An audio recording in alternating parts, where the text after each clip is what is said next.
The possibility of a murder plot being hatched to take out pop star Justin Bieber was first reported in December 2012, and more details were released in February 2013. The whole thing orchestrated by Dana Martin, an inmate at the Southern New Mexico Correctional Facility. Martin was serving a 978-year sentence for rape and murder when he contacted former associates to start planning. Authorities had taped phone conversations which Martin gave associates directions that included how to strangle Bieber with a scarf, and part of the plan that involved castrating Bieber and his bodyguard with hedge clippers. But before they could get close to him, Martin's accomplices, Mark Stake and Tanner Ruin, were arrested after accidentally crossing the border into Canada. The pair had plans to kill 4 people, and when they were in Vermont, they took a wrong turn that led them into a confrontation with U.S. Border Patrol.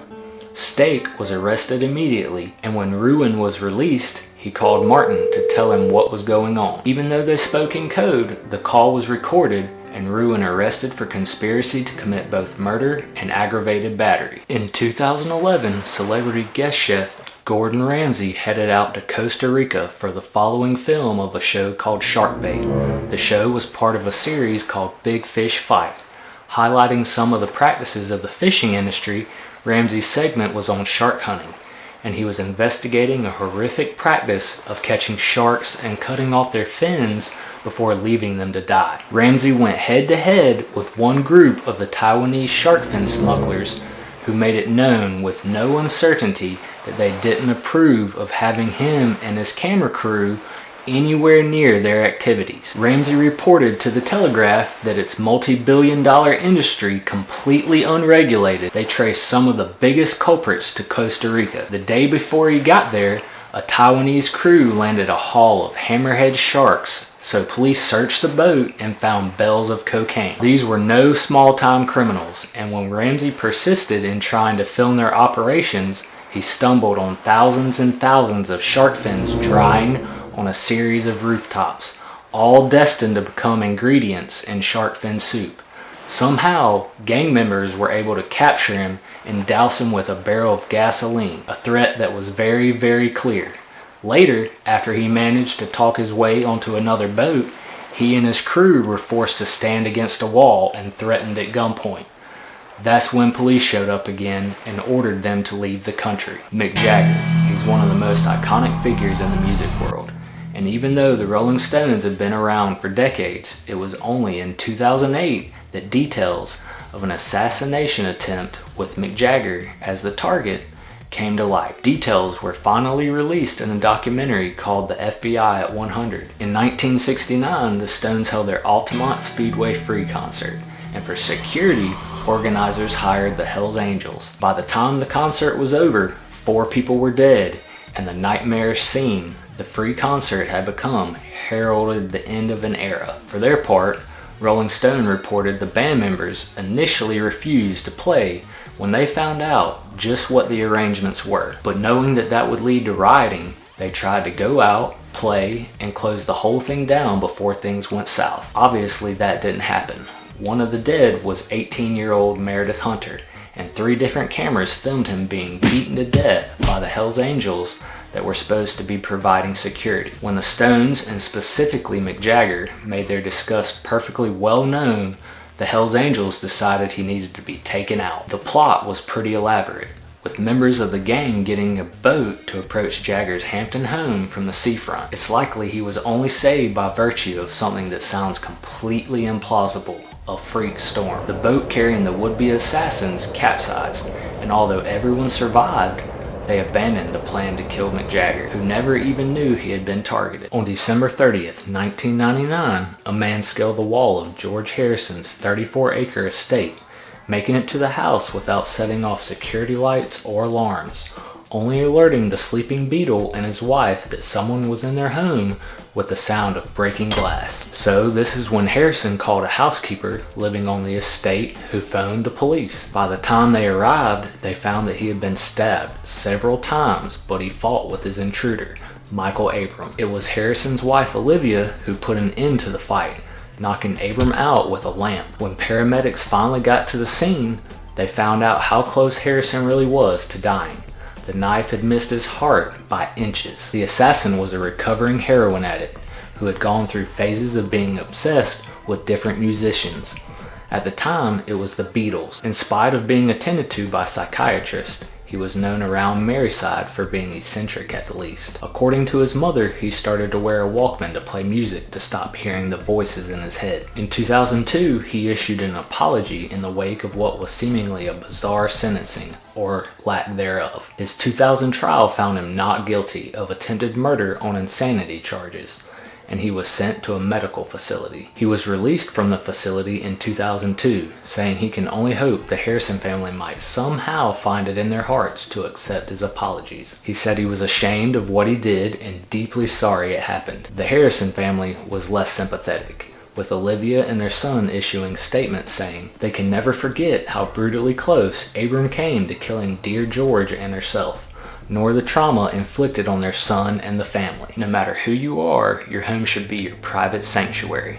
That's what makes Sandra Bullock's confrontation with stalker Joshua James Corbett even more terrifying. He broke into her home on June 8, 2015 after spending several days on the outskirts of the property. He had with him a notebook where he had written extensively about his obsessive love for her. When he broke into her home, he had a letter with him proclaiming his love and signed "Always and Forever.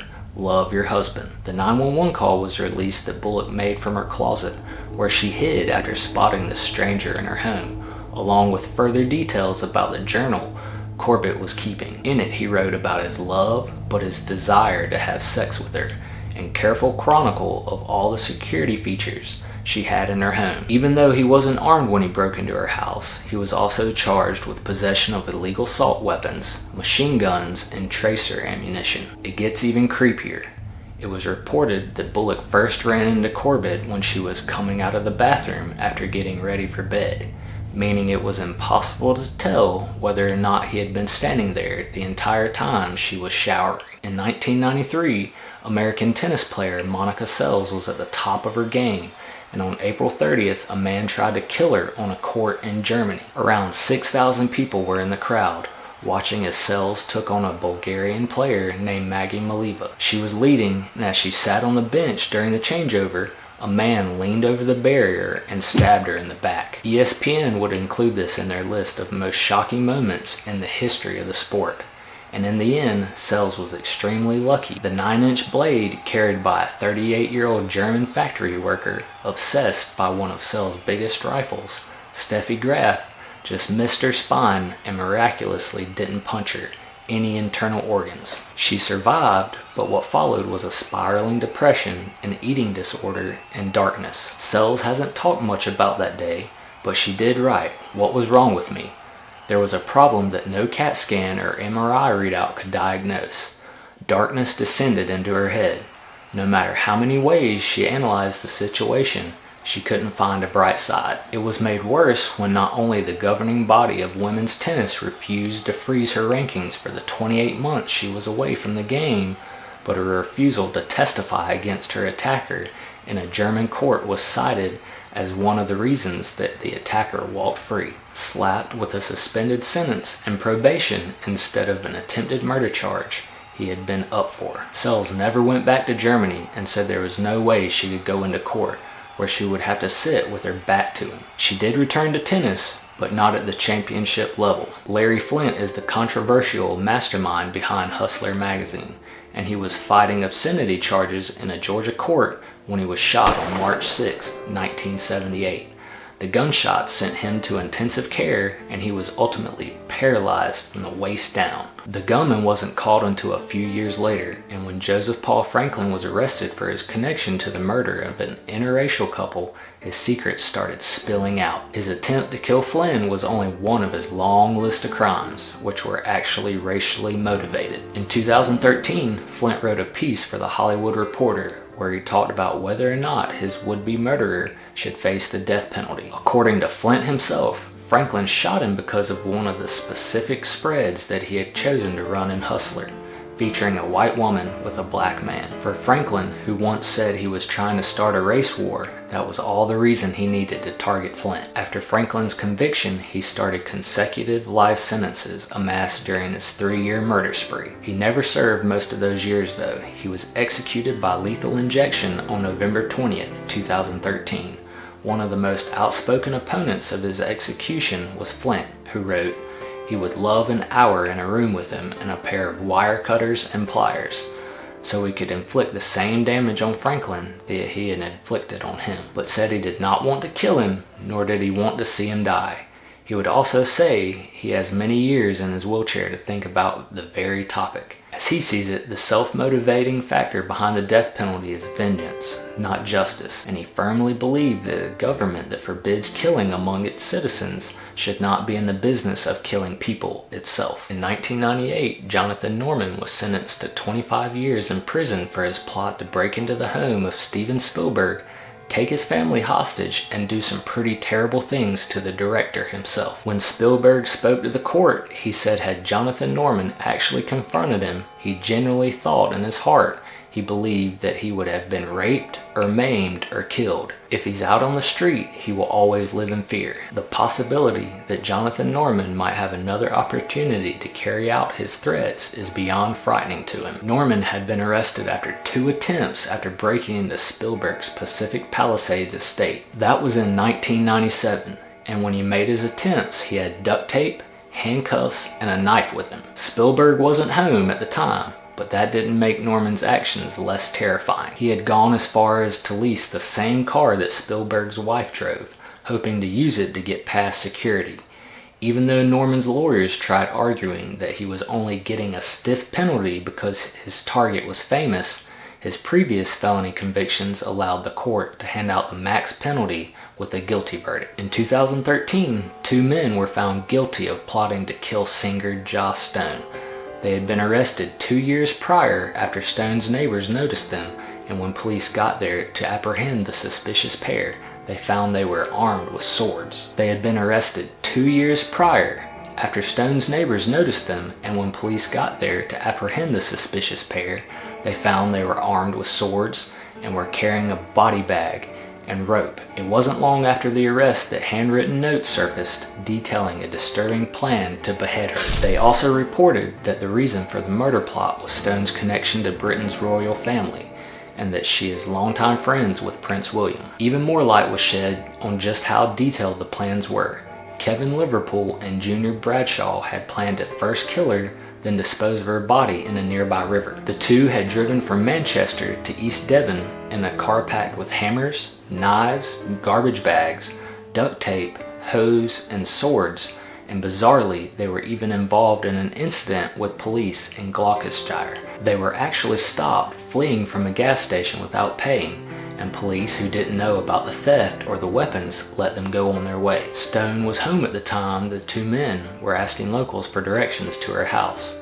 According to Detective Sergeant Martin Sutcliffe of the Devon and Cornwall Police, when you look at the contents of the car, he thought it gave a very clear picture of their intentions. Arthur Richard Jackson tried to kill actress Theresa Saldana in 1982, not long after she had appeared in Raging Bull as Joe Pesci's wife. She went on to have a successful TV career and was most well known for her role in the comics as the title character's wife. But in between, she was the target of an attack that changed stalking laws across the country. In 2004, she sat down with Larry King to tell the story of just what happened that day. Jackson had tracked her down by calling her mother and pretending to be Martin Scorsese's assistant, looking for her address. Unsuspecting, her mother gave out the information, and that was when Saldana's manager first alerted her to the fact that someone was stalking her. Jackson spent 18 months tracking her down, finally confronting her at 10 a.m. on the streets of LA. After confirming her identity, he started to stab her. By the time a bystander named Jeff Fiend was able to subdue him, he had stabbed her 10 times. Jackson was arrested and sentenced to the maximum 12 years, but he was up for parole in 1989, having had his sentence reduced because of good behavior. Now that was in spite of the fact that he continued to write about his intentions to kill Saldana when he was released, calling himself the benevolent angel of death and saying it was his destiny to take her to heaven. In addition to resuming her acting career, she also became a voice for victims. Her advocacy against his release led to him serving additional time, and he was ultimately extradited to England and sentenced to a psychiatric hospital for his involvement in a murder. He died there in 2004, and Saldana died peacefully in 2016. Thanks for watching.